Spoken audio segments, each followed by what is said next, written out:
UP में 10 सीटों पर विधानसभा उपचुनाव होने हैं। इसमें 6 सीटों पर समाजवादी पार्टी ने अपने उम्मीदवारों के नाम का ऐलान कर दिया है। करहल से सपा के ने तेज प्रताप यादव को उम्मीदवार बनाया है, जबकि सीसामऊ सीट से इरफान सोलंकी की पत्नी नसीम सोलंकी को उम्मीदवार बनाया है। फूलपुर से मुस्तफा सिद्दीकी को टिकट दिया गया है। कटहरी से शोभावती वर्मा, मझवा से ज्योति बिंद को टिकट दिया है। अयोध्या की मिल्कीपुर सीट से एसपी सांसद अवधेश प्रसाद के बेटे अजीत प्रसाद को टिकट दिया गया है। तो समाजवादी पार्टी ने 10 सीटों पर होने जा रहे उपचुनाव को ध्यान में रखते हुए उम्मीदवारों के नाम का ऐलान किया गया है। 6 सीटों पर एसपी ने कैंडिडेट घोषित किए हैं, जिनके नाम सामने आ चुके हैं। करहल से तेज प्रताप यादव को टिकट मिला है। सीसामऊ से नसीम सोलंकी, जो कि इरफान सोलंकी की पत्नी है, उनको टिकट दिया गया। फूलपुर से मुस्तफा सिद्दीकी को टिकट दिया गया है। इसके अलावा तमाम सीटें ऐसी हैं जहां से समाजवादी पार्टी ने कुल मिलाकर 6 जगहों से ऐलान किया है। अयोध्या की मिल्कीपुर सीट से एसपी सांसद अवधेश प्रसाद के बेटे अजीत प्रसाद को टिकट दिया गया है।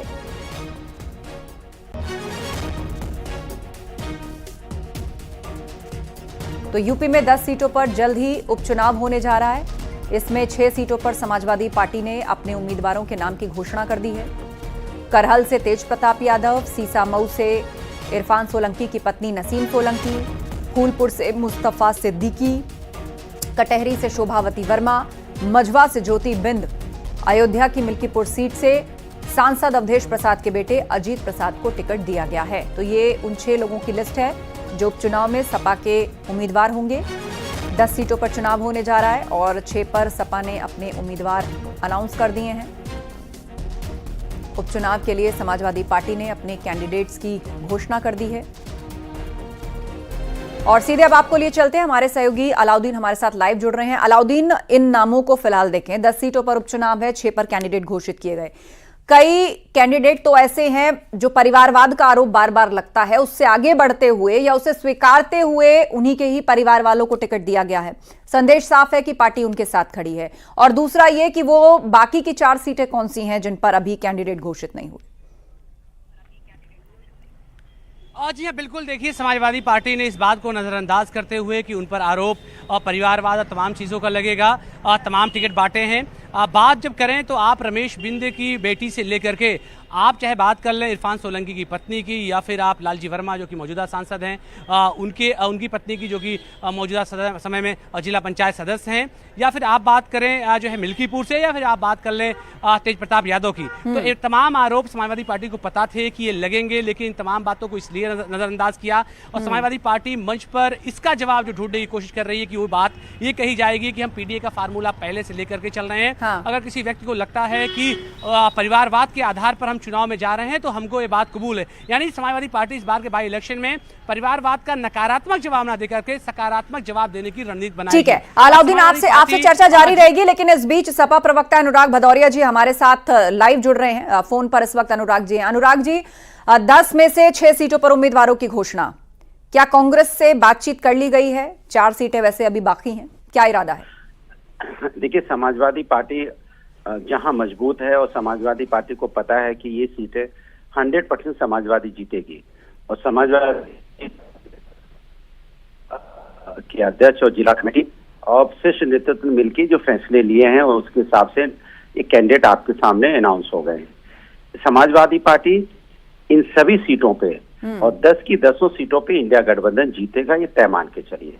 अनुराग जी, आप बातों में जरूर कह रहे हैं इंडिया गठबंधन, लेकिन मंझवा और फूलपुर सीट कांग्रेस चाह रही थी, लेकिन वहां से आपने अपने उम्मीदवार खड़े कर दिए। मेरी बात ही नहीं, अब वो आपको किसने बता दिया कौन क्या चाह रहा था? ये मीडिया वाले भी ना, आप लोग भी अपने मन से चीजें बना लेते कि कौन क्या चाह रहा है। वो हमारे आपस की इंडिया गठबंधन की बातें हैं, वो आपस में सब चीजें हैं। पहले भी आप यही कह रहे थे, लोकसभा का चुनाव हो रहा था, ये देखिए वहां हो गया। ये बीजेपी काम कम करती है, ये प्रोपेगेंडा ज्यादा फैलवाती है, दूसरों घरों में ताक झांक करने की आदत है। उनको लगता है कि शायद इसी से उनकी राजनीति चमकेगी, लेकिन उत्तर प्रदेश है। अच्छा। यहाँ पे उत्तर प्रदेश में भारतीय जनता पार्टी के नेता सूरज से चुनाव लड़ते हैं, और सूरज नाम का व्यक्ति यहाँ श्री अखिलेश यादव जी हैं, जिनके सामने वो उनके सिपाही मोम की तरह पिघल के वापस घर लौट जाते हैं। तो सूरज से चुनाव लड़ना इतना आसान नहीं होता उत्तर प्रदेश के अंदर में। यहाँ भारतीय जनता पार्टी को हार का मुंह देखना पड़ेगा। चलिए, राकेश त्रिपाठी जी भाजपा से हमारे साथ हैं। राकेश जी, अब कहा जा रहा है कि जो कैंडिडेट अनाउंस हुए हैं, कांग्रेस को लेकर सवाल पूछा गया, उन्होंने कहा भाजपा की आदत है दूसरों के घर में ताक झांक करने की। जीतेंगे भी, लौटेंगे भी, कंफर्म जीत है इसीलिए अनाउंस किया गया है टिकट? कि कल हरियाणा का जैसे ही परिणाम आया है, मैंने देखा कि समाजवादी पार्टी के तमाम नेता प्रवक्ता कांग्रेस को लेकर के जिस तरह की अपमानजनक टिप्पणियां करने लगे, कांग्रेस ने जिस तरह से अपमान किया था अखिलेश यादव जी का, उसका बदला कल ही से समझाने लगे थे। और आज ये सूची जारी करके उन्होंने स्पष्ट संदेश दे दिया है कि कांग्रेस की उत्तर प्रदेश में हैसियत जितनी है वो उतना ही उनके साथ व्यवहार करेंगे। कांग्रेस पार्टी फूलपुर की सीट को लेकर के, मजवा की सीट को लेकर के अपना दावा जता रही थी कि फूलपुर गांधी परिवार की पारंपरिक सीट है, वहां उनका दावा बनता है। अविनाश पांडे जी उनके उत्तर प्रदेश के प्रभारी हो या अजय राय जी उनके पार्टी के अध्यक्ष हो, कांग्रेस के अध्यक्ष, इन दोनों ने दावा जताया था। इन सीटों पर कैंडिडेट अनाउंस करके स्पष्ट हो गया है कि अब उपचुनाव में गठबंधन की गांठें बहुत मजबूती से आज बढ़ती हुई दिखाई दे रही है कि गठबंधन में अब गांठ पड़ गई है। गठबंधन अब सफल होता हुआ दिख नहीं रहा है। ठीक है, अंशु अवस्थी जी कांग्रेस से हमारे साथ है, एक बार उनसे प्रतिक्रिया ले लेते हैं। अंशु अवस्थी जी, सपा ने 6 सीटों पर कैंडिडेट अनाउंस कर दिए, उसमें फूलपुर मजवा सीट भी शामिल है। देखिए, उन्होंने 10 में 6 सीटों पर कैंडिडेट अनाउंस किए हैं। हमारी लीडरशिप बातचीत कर रही है। भारतीय जनता पार्टी हमेशा ये सोचती है कि विपक्षी आपस में लड़ें और ये सत्ता की मलाई रख सकें। ऐसा होने वाला नहीं है। हरियाणा में जिस तरीके से लोकतंत्र को लूटा है, उत्तर प्रदेश की जनता उपचुनाव में इनको सबक सिखाएगी। 10 की 10 सीटों पर इंडिया गठबंधन एक साथ लड़ेगा। हम पूरी ताकत से लड़ेंगे, मजबूती से लड़ेंगे। हमारी 10 विधानसभा सीटों पर तैयारी है, संगठन हमारा तैयार है। संविधान संकल्प सम्मान सम्मेलन हम कर रहे हैं और जो समाजवादी पार्टी की लिस्ट आई है तो उसमें सिर्फ इतना ही कहना है कि दोनों दल एक साथ लड़ेंगे। अभी 6 सीटों पर आई है, आने वाले समय में आप देखिएगा बातचीत। 6 सीटों पर तो आई है, लेकिन इसमें मैंने जिक्र किया फूलपुर और मजवा सीट भी शामिल है, जिसको लेकर कांग्रेस की हमेशा दावेदारी रही है फूलपुर को लेकर कि ये उनकी परंपरागत सीट है, लिहाजा इससे मौका कांग्रेस को मिलना चाहिए, लेकिन सपा ने इस पर अपना उम्मीदवार उतार दिया। देखिए, किसी भी एक सीट की बात नहीं है। हम 10 सीटों पर चर्चा कर रहे हैं, मंथन कर रहे हैं। वहां पर क्या रणनीति, क्या समीकरण होने चाहिए, उसके हिसाब से डिसीजन हो रहे हैं। उसी हिसाब से चीजें आपको आने वाले समय में पता चले। तो यानी ये जो 6 सीटें अनाउंस की हैं सपा ने, मान के चला जाए कि कांग्रेस से बातचीत के बाद अनाउंस की गई, अब आगे इन पर बात नहीं चल रही है। हम कह तो रहे हैं, देखिए पूरा देश इस बात को समझता है और दूसरे राजनीतिक दलों को भी समझ लेना चाहिए। भारतीय जनता पार्टी को तो समझ में आ गया कि कांग्रेस के बिना भारतीय जनता पार्टी को हराया नहीं जा सकता। लोग कांग्रेस को आगे चाहते हैं। ये बात जो भी समझेगा, कोई भी राजनीतिक दल हो, तभी भारतीय जनता पार्टी को शिकस्त दी जा सकती है। यदि नहीं समझेंगे, क्योंकि ये सिर्फ चुनाव हार जीत का नहीं है, ये संविधान बचाने की लड़ाई, जो तानाशाही का दौर भाजपा ने खड़ा किया है, स्थापित किया है, ठीक है। यानी आप संदेश दे रहे हैं, अनुराग भदौरिया जी भी फोन लाइन पर हमारे साथ है, कि कांग्रेस के बिना भाजपा को हराना असंभव है। अनुराग भदौरिया जी, वो हमारे गठबंधन की देखिए उनको कितनी चिंता है। उनको अपनी चिंता नहीं है, ये जिनके साथ जाते हो पार्टी खत्म कर देते हैं। जेजेपी थी ना अभी, चौटाला, दुष्यंत चौटाला, खत्म कर दिया ना इन्होंने। ये इस तरह के ये दूसरी पार्टी जो बचती है उनको 2 भागों में तोड़ देती है। भाई रामविलास जी की पार्टी को 2 भागों में तोड़ा कि नहीं तोड़ा? शिवसेना को 2 भागों में तोड़ा कि नहीं तोड़ा? एनसीपी को 2 भागों में तोड़ा कि नहीं तोड़ा? ये वो लोग अभी देखिए, राजभर जी कभी आते हैं कभी जाते हैं। अब निषाद जी को कितनी सीटें देंगे बताए ना? 10 सीटों में निषाद जी को कितनी देंगे, अनुप्रिया पटेल को कितनी देंगे, राजभर जी को कितनी देंगे? अपनी बात नहीं करेंगे, ये दूसरों की तरफ उंगली उठाए रहते हैं। अरे प्रभु, आपके जो गठबंधन को 10 में से कितनी सीटें दे रहे हैं बताइए ना। आप जनता जानना चाहती है कि आप राजभर जी को कितनी देंगे, अपने दल को कितनी देंगे, निषाद पार्टी को कितनी देंगे? वो लोग तो मांग रहे हैं ना सीटें। कुल मिलाकर उनके बारे में समाजवादी पार्टी और कांग्रेस इस बात को लेकर मौन है कि सपा ने जो ये लिस्ट जारी की है, क्या इसमें दोनों दलों की सहमति है? अंशु अवस्थी जी हमारे साथ जुड़े हुए हैं, लग रहा है अनुराग भदौरिया जी ने फोन काट दिया। अंशु अवस्थी जी, घूम फिरकर जो सवाल आता है वो इसी पर आता है कि दोनों दलों के बीच, अब हरियाणा का चुनाव नतीजा सबने देख लिया, वहां पे कांग्रेस का जो प्रदर्शन रहा है।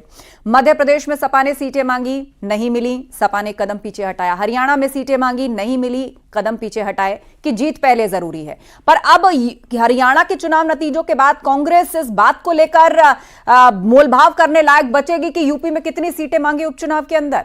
अब क्या उस परिस्थिति में होगी कि आप दबाव बना पाए अपने सहयोगी दल पर? क्यों, मुझे आप बताइए, हरियाणा में कांग्रेस का प्रदर्शन क्या खराब रहा? कांग्रेस ने गेम किया। हरियाणा की जनता ने जो अपना जनादेश है वो कांग्रेस पार्टी को दिया था। बीजेपी ने तो इसे लूटा है। 10 से ज्यादा सीटों पर हम 5000 से कम वोटों से हराए गए हैं। पूरा देश जानता है इस बात को। आपका ही एग्जिट पोल बोल रहा था कि हम जीत रहे हैं। एग्जिट पोल तो जनता से आता है ना। तो जो लूट मचाई है बीजेपी ने, जो संविधान की हत्या रोज कर रही है, उसको उत्तर प्रदेश के मतदाता सतर्क हो गए। अब चुनाव में आप देखिएगा क्या परिणाम होगा बीजेपी का। ठीक है, राकेश त्रिपाठी जी भाजपा से हमारे साथ हैं। राकेश त्रिपाठी जी, अब भी कांग्रेस पार्टी का यही मानना है कि हरियाणा चुनाव के नतीजों में घालमेल हुआ है, लोकतंत्र को लूटा गया है। पार्टी की खिसियाहट और जल्लाहट है। ये जम्मू कश्मीर में नेशनल कॉन्फ्रेंस के साथ वहां पर सरकार बनाने की स्थिति में आ जाते हैं, वहां परिणाम इनके अनुकूल आता है तो वहां चुप हो जाते हैं। और हरियाणा में जहां अपने निकम्मेपन की वजह से कांग्रेस पार्टी अपनी आपसी फूट की वजह से, अपनी नीतियों की वजह से आज पूरी तरह से पराजित हुई है। और जम्मू कश्मीर में भी माफ करिएगा कि कांग्रेस पार्टी की अगर आकलन देखिए आप ना कि कांग्रेस पार्टी की क्या स्थिति है, तो कांग्रेस पार्टी नेशनल कॉन्फ्रेंस की बैसाखी के सहारे भी सीटें अच्छी नहीं जीत पाई है। कांग्रेस पार्टी देश की सबसे बड़ी और पुरानी पार्टी होने का दावा करने वाली पार्टी आज नेशनल कॉन्फ्रेंस से कितनी पीछे है, इनका वोट परसेंटेज क्या है, इनकी हैसियत कितनी बची है जम्मू कश्मीर में, जरा ये भी एक बार आकलन करके देखिए। हरियाणा में आपको जितनी सीटें मिल गई है ये भी ज्यादा मिल गई है। आपने जितना जातिवाद उभारने का काम किया था, जितना झूठ फैलाने का काम किया था, उसकी वजह से ये सीटें मिल गई है। लेकिन तीसरी बार भारतीय जनता पार्टी को हरियाणा में बहुमत में जरा करके स्थापित किया है कि वो नरेंद्र मोदी जी की नीतियों के साथ में है, भारतीय जनता पार्टी के परिश्रम के साथ में है। मैं इस बात को और स्पष्ट कर दूं, देखिए कांग्रेस पार्टी और समाजवादी पार्टी के भीतर का झगड़ा ये इन दोनों का आपसी है भाई। इसमें भारतीय जनता पार्टी का क्या सरोकार है भाई? समाजवादी पार्टी को आपने मध्य प्रदेश में अपमानित किया, कहा इंडिया एनडी गठबंधन जो है वो विधानसभा के चुनाव में एप्लीकेबल नहीं होगा, वो केवल लोकसभा चुनाव में होगा। आपने हरियाणा में समाजवादी पार्टी को एक भी सीट नहीं दी, आम आदमी पार्टी के साथ गठबंधन नहीं किया, यूपी में आपके अंशु अवस्थी जी, इसलिए आप उनके पीछे पीछे घूम रहे हैं।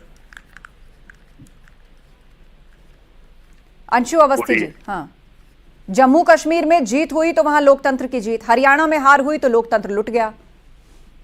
देखिए, हरियाणा के बारे में बच्चा बच्चा इस बात को जानता है कि वहां की जनता ने बीजेपी की तानाशाही, किसानों के ऊपर जो अत्याचार, युवाओं के ऊपर जो अत्याचार, उसके खिलाफ वोट किया।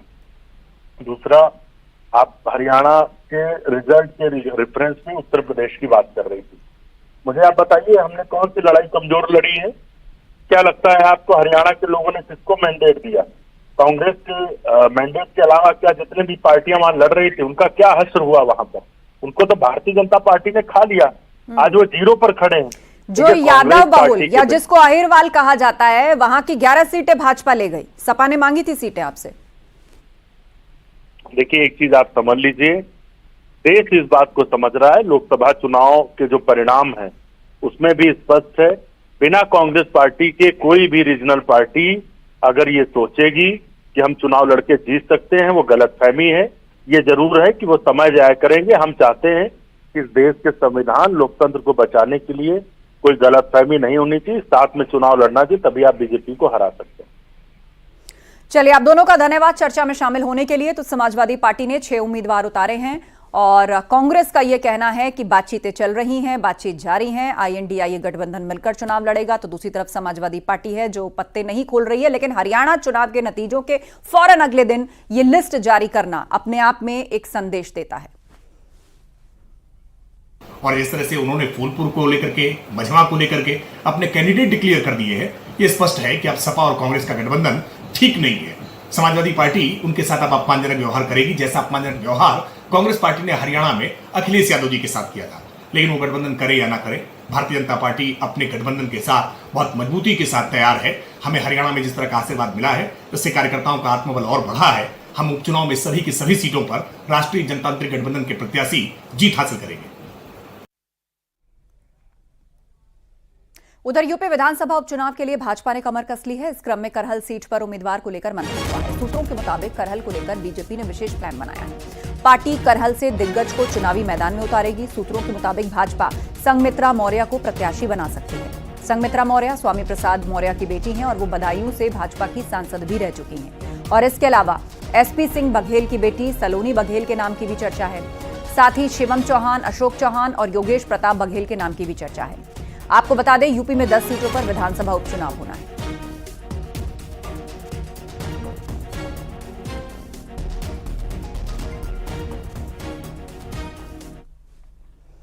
लखीमपुर में अर्बन कोऑपरेटिव बैंक में चुनाव में जमकर बवाल हुआ। चुनाव के दौरान सदर विधायक योगेश वर्मा से मारपीट की गई, उनका कुर्ता फाड़ दिया गया पूर्व सभापति पुष्पा सिंह चुनाव लड़ रही हैं और पुष्पा सिंह के पति और बार संघ अध्यक्ष अवधेश सिंह पर बीजेपी विधायक से मारपीट का आरोप लगा है।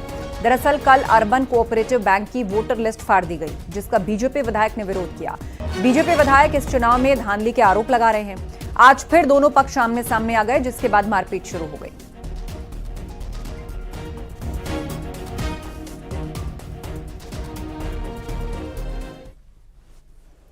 आगरा में छात्रों की समस्याओं को लेकर एबीवीपी के कार्यकर्ताओं ने प्रदर्शन किया। सैकड़ों की संख्या में एबीवीपी के कार्यकर्ता विश्वविद्यालय का घेराव करने पहुंचे। एबीवीपी कार्यकर्ताओं ने विश्वविद्यालय के गेट पर जमकर नारेबाजी की। इन छात्रों ने यूनिवर्सिटी पर पैसे की गड़बड़ी करने का आरोप लगाया। तनाव को देखते हुए यूनिवर्सिटी के गेट पर भारी पुलिस फोर्स तैनात की गई है।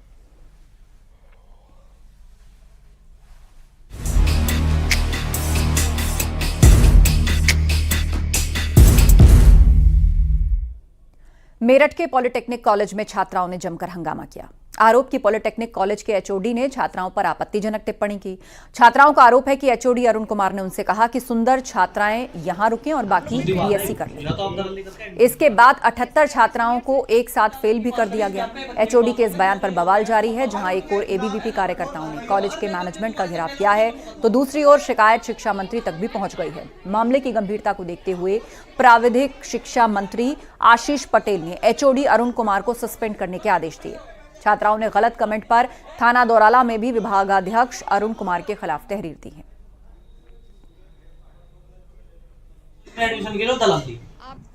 एचओडी बोले हैं कि जो मतलब कि तुम चली जाओ बीए कर लो, और जो सुंदर लड़कियां उसको बोले हैं कि तुम यहीं पे पढ़ो मेरे पास। और ऐसे भी बोले हैं कि तुम लोग यहाँ मेरे साथ रहोगे तो हमें अच्छा लगेगा, हमें अच्छा लगे तुम लोग रहोगे तो। कुछ लड़कियों को बोले हैं बीए कर लो। जो सुंदर नहीं रहेगा उसको पढ़ने का हक नहीं है। नहीं है। जो सुंदर है उसको ही पढ़ना है। सीएस के एचओडी बार ये कहे जा रहे थे कि नहीं तुम अगर मेरे साथ रहोगी तो मुझे बहुत अच्छा लगेगा। मतलब कुछ लड़कियां थी जैसे मैं थी, दीपाली वगैरह थी, और इन लड़कियों को बोल रहे थे कि तुम लोग जाओ बीए बीएससी करो, तुम्हारे बस की बात नहीं है। फिर ये तो कोई बात नहीं होती कि फेस देख के सुंदरता से तो पढ़ाई नहीं होती ना, पढ़ाई होती है। तो इन लड़कियों ने काफी बवाल किया। इतना ही नहीं, इन्होंने थाने में जाकर तहरीर भी दी और अपने एचओडी पर आरोप लगाए और कहा कि वो उनको बार बार कहते हैं कि सुंदर छात्राएं यहीं रुक जाएं और बाकी जाकर बीए बीएससी कर लें। 78 छात्राओं को फेल कर दिया गया, ये भी आरोप इन लड़कियों ने लगाया।